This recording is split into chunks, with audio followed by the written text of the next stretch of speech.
Ito ang balita ngayon. Trending at pinag-uusapan ngayon sa mundo ng social media. Ang di umano'y balitang kapapasok lang na balita.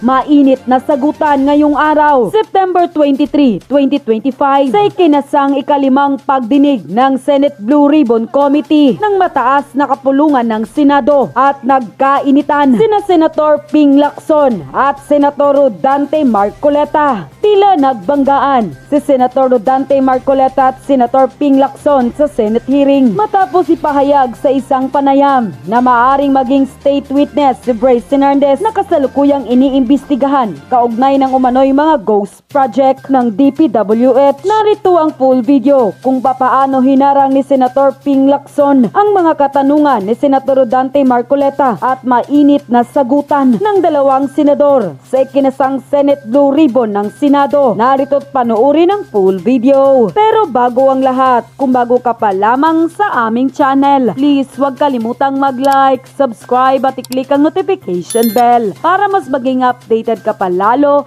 sa lahat pa ng bagong video na i-upload namin. At eto na nga mga kababayan. Are you ready? Mr. Chair, I wish I can make a few clarificatory questions before we start. But these are prejudicial questions, Mr. Chair. Later. Let's hear first from the principal witness this morning. No, but these are prejudicial questions, Okay, Mr. Chair. go ahead. Foremost to my mind, Mr. Chair, is the integrity, the impartiality, and the objectivity of the proceedings of this committee. Mr. Chair, you were interviewed on Billionario Channel by Miss Pinky Webb. Basahin ko po, sabi niya, Senator Ping, para sa inyo, sino ba ang sabihin natin worth it or dapat na ikonsidera na state witness na ipasok man lang dito sa Witness Protection Program? And you responded, at this point between Diskaya and Bryce Hernandez, Mr. Chair, question is, does the chairman has the prerogative or the right to make judgment? No.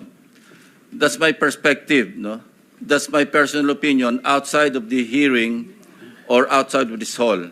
So don't question my opinion. That I is am my not questioning your opinion, Mr. Chair, but you are the Let's not chairman quarrel of this here. committee. Anyway, let's proceed with the You are not testimony of the interested in the prejudicial question that I am going to raise, Mr. Chair?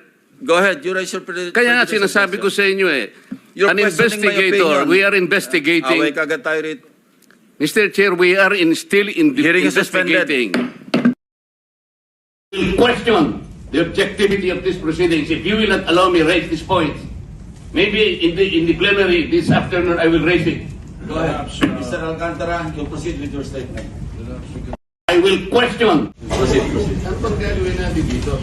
Ipag-proceed kayo without giving hearing yan. Magandang umaga po sa inyo lahat. Tinatanggap ko po na ako po ay hindi nakasagot sa maraming tanong sa mga nakakaraang uling araw upang maproteksyonan ang institusyon na aking manahal sa loob ng 30 taon. Subalit, itong mga nakangaraw, ako po ay nakapag-isip-isip na tumulong na lamang po sa investigasyon. Session is resumed. Mr. Alcantara, you proceed. Thanks, Mr. Chair. Mr. Alcantara, you proceed. I will register my continuing objection, Mr. Chair. I will question the objectivity of these proceedings if you will not allow me raise these points. Maybe in the plenary this afternoon I will raise it. Go ahead. Mr. Alcantara, you proceed with your statement. Your Honor, So nagkainitan nga etong si Senator Ping Lacson at Senator Marcoleta. Dahil bakit daw sinasama ni Marcoleta ang kanyang personal na opinion sa isang interview doon sa Blue Ribbon Committee. Anak ng teteng, ngayon ko lang napagtanto na pwede ka na palang maging dalawang tao o dalawa yung pagkatao mo. Parang ganito yan Sa Blue Ribbon Committee, siya si Ping Lacson. Sa ibang interview sa labas na wala sa loob ng committee, siya si Kuratong Baliling. Pwede palang gawin yun. Sa bagay, ginawa na rin yan dati ni ginawa na rin yan dati ni Claire Castro. Nung nasupalpal siya dun sa kanyang live, sa kanyang sariling vlog, ang katwiran niya, personal niya daw yun, at iba daw yung sa Malacanang. So, 'di ba? So, nakakagago lang kung gaano kahirap lutasin ng bahasa Pilipinas. Ganoon naman kahirap intindihin ng utak ng mga politiko. Ang galing. Alam nyo, talagang nahihiwagaan na ako dito sa dalawang yan, Nahihiwagaan na ako sa inyo, Soto tsaka Lacson, sa totoo lang. Okay lang po bang makapagbigay ako ng opening statement ko po? Proceed. Ano bang gagawin natin dito? Magandang umaga po sa inyong lahat. Tinatanggap ko po na ako po ay hindi nakasagot sa maraming tanong mga nakakaraang huling araw upang maproteksyonan ang institusyon na aking minahal sa loob ng 30 taon. Subalit, nitong mga nakang araw, ako po ay nakapag-isip-isip na tumulong na lamang po sa investigasyon na to para po sa bayan. Narito po ako sa harapan nyo ngayon upang tumulong ng buong puso, abot ng aking makakaya, upang makapagbigay linaw sa katanungan sa investigasyong ito. Naintindihan ko po na hindi lang mainit ang isyong aking kinakaharap sa kasalukuyan. Mararamin po ang galit sa aming mga kasama sa DPWH dahil sa mga nabanggit na mga sinasabing katiwala sa aming ahensya. Hindi ko na po titingnan to. Ito po ay galing sa puso ko. Nangangamba po kasi ako sa seguridad ng pamilya ko. Ito pong aking salaysay ay marami pong mga tao na mababanggit at ako po ay humingi ng tawad sa mga tao na to, pero kailangan ko pong sabihin yung katotohanan.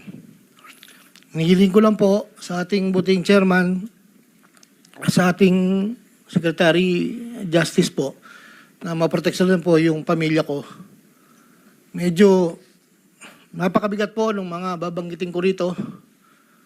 At ito po ay malalaman po natin ngayong umaga. At ako po ay in good faith sa lahat po ng mga senador nandito, sa ating sekretary at sa mga nandito po lahat. Simulan ko na po ang aking inandang salaysay, Your Honor.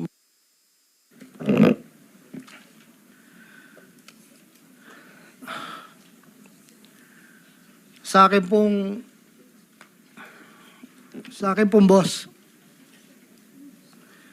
na nabanggit po nung nakarang hearing ng aming kasama, Undersecretary Roberto Bernardo po. Una ko pong nakilala si Yusek Bernardo taong 1997. Kami po ay magkasama sa Los Baños po. Hanggang dumating po ang panahon na ako po ay na-appoint na district engineer sa Bulacan. Sa taong 2022, nagsimula pong magbaba ng pondo sa akin si Yusek Bernardo. Nandito po ang detalye kung ilan po at magkano. Ito po, ang unang taon po, 2022 ay 350 million po. Ang kasunduan po ay 25% po para sa proponent. At ako po, o yung driver ko po minsan ang nagdi-deliver po sa kanya. Noong 2023 po, meron na rin po mga bumaba. Dito po, naka-specify po lahat kung ang titulo, ang title po ng project, amount, at kabuang ibinaba po ang aking boss. Ang iba pong sistema, sa simula po ay nagpapabigay po ng tauna lang pong 10%. Pag po lumabas na po sa pag-NEP po. Tapos po, ang kabuuan po ay paglabas po ng GAA. Pag po sa GAA, may lumabas na wala po sa NEP, ibig sabihin po nun, maaari pong, hindi ko lang po alam procedure, maaari pong sa BICAM po yun pumasok. Andito po lahat po ang detalye sa aking sinumpang salaysay. At meron pa pong mga UA po, ang program allocations po yata yon na naibabarag po sa akin noong 2024. At hindi naman po lahat yun ay sari-sari pong project po yata yon. 2.85 billion po.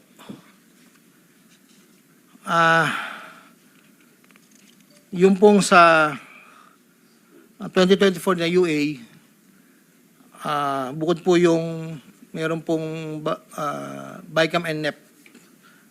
Nandito po lahat po ang detalye. Ito lang po kasi yung record na nakuha ko po sa sariling file ko po. At yun po ay meron pong portion doon na merong 30%, meron pong 25%. Depende po sa proyekto. Ang huli po ay itong 2025. Mayroong halagang 2.55 billion po. 1.65 sa NEP at 900 million sa GAA. At ganoon din po ang sinabi niya sa akin sa proponent po.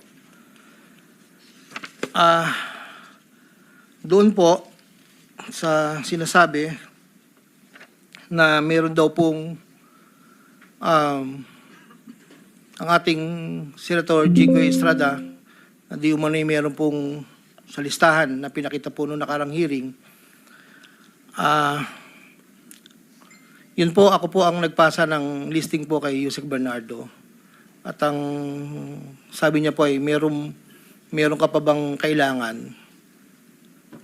na worth 355, ilan daw po yung natitira. So ako po ay nagpasa ng listahan sa kanya. Ang pagkakabanggit lang po sa akin ay meron pang extra si SJE. So nung lumabas po yun, sa kanya ko rin po ibinigay. Pero wala po akong direct na komunikasyon kay Senator Estrada at wala rin po akong, hindi po ako ang nagdadala, wala po kaming, hindi ko po nakakaharap, Senator Jinggoy po. Si Yusek Bernardo lang po ang kausap ko. Doon naman po sa nasabi nung nakarang hearing po about the 600 million kay Senator Joel po. Ang totoo po noon, yun po ay multipurpose building. Ang request niya po talaga. Dahil hindi naman po na ma-accommodate nung nire-report ko po sa kay Yusek na hindi po ma-accommodate yung request. Nagkaroon po ng idea, kaming dalawa po ni Yusek Bernardo na tapatan na lang kung sa kwentahan lang po na ang proponent ganito, parang daw po mapagbigyan. So, nagpasa po ako ng listahan without the knowledge of Senator Joel. So, lumabas po yung pondo, I think, UA po. So, hindi po alam ni Sen na yun po ang pinalit namin sa multipurpose building. Wala pong alam si Senator Joel. So, yung bilanggit po na mayroon pong 25%, ako po ang at si Yusek Bernardo ang nag-usap na gano'n na lang ang gawin para daw po matapatan man lang yung 1.5 B na request po. Inayos ko po lahat yun at dinala ko po sa tauhan lang po ni Senator Joel somewhere in Bukawi po. Ang sabi ko po sa kanya, baka pwede, pakibigay mo lang to kay boss. Tulong ko to, kung ano man ang future na plano niya, yun po ay tulong ko. Pero hindi niya po alam na doon ko po kinuha sa flood control po. Ang pangapat po, taong 2021, nakilala ko po si Congressman Saldico. Sa pamamagitan din po ng numero po, binigay lang po sa akin ni Yusek Bernardo. Hindi ko lang po nilagay. Kasi po hindi naman po kasama siya nung kami nagkita sa Shangri-La, BGC. That was 2021 po. Ang unang usapan po namin ay susubukan pong makapagbaba ng pondo kung pwede po sa distrito ko. Taong 2022 po, unang bumaba po ay nagkakahalaga ng, tanda ko po, nandito po sa record, ay 519 po ang pagkakatanda ko po. After po noon, 2022, so yung 519 po, ang... Excuse me, engineer. Para mas maliwanag, basahin mo na lang yung sinumpang salaysay mo para hindi ka naliligaw. Opo. Para wala na o-omit, wala na dadagdag, mag-stick ka doon sa sinasabi mong Yes po. sinumpang salaysay. Ito po. Simula mo na lang doon sa Saldi simula. Basahin mo na lang ng dahan-dahan. Noong Agosto o Setyembre 2021, nagkakilala kami ni Congressman Saldico. Hindi, simulan mo sa simula mo na yung sa simula nung gist ng iyong salaysay. Yes Huwag po. na yung opening. Una ko nakilala si Undersecretary Roberto Bernardo. Kasama kami sa Laguna. Na-promote siya ng nag-promote siya hanggang Undersecretary.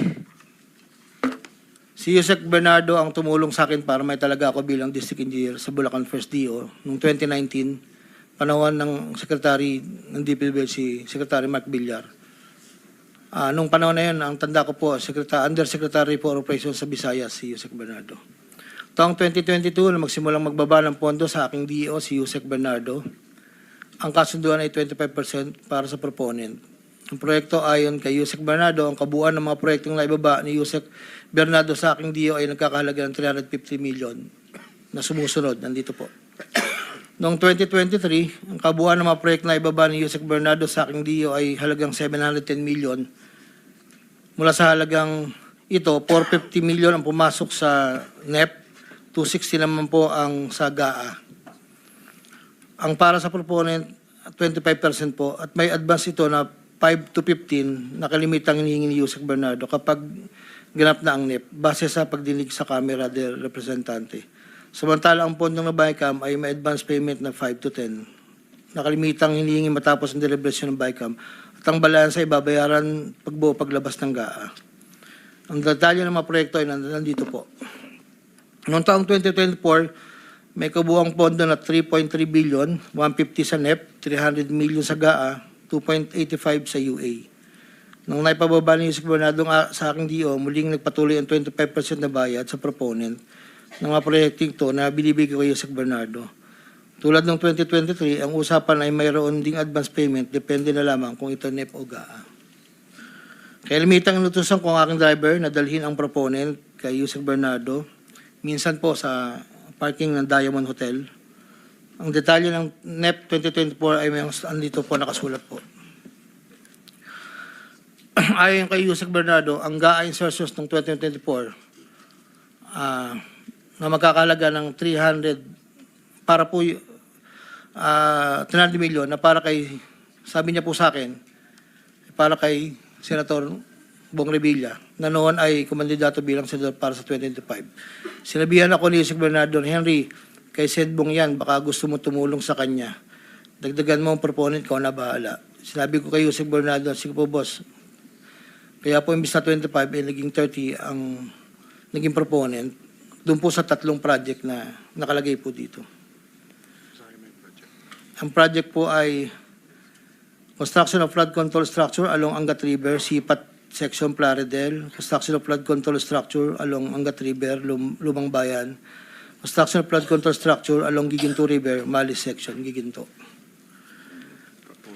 Ang total po ay 300 million po. Yun po ay ayon kay Yusek Bernardo. Never ko pong nakakausap si Senator Bong Revilla. Never po. Makikita sa listahan ng mga proyektong galing sa U8 2024 na hindi lamang flood control ang mga proyekto, subalit ang proponent ay naglalaro sa 25 hanggang 30%. Noong taong 2025 ay may kabuang halaga na 2.55 billion ang naipababa ni Yusek Bernardo sa aking DO. Tulad ng mga nakaraang taon, ang proponent ay natiling 25% sa kabuang halaga ng pondo na naibaba ni Yusek Bernardo sa aking DO. Ang detalye ng proyekto ay nandito po. Marami po ito.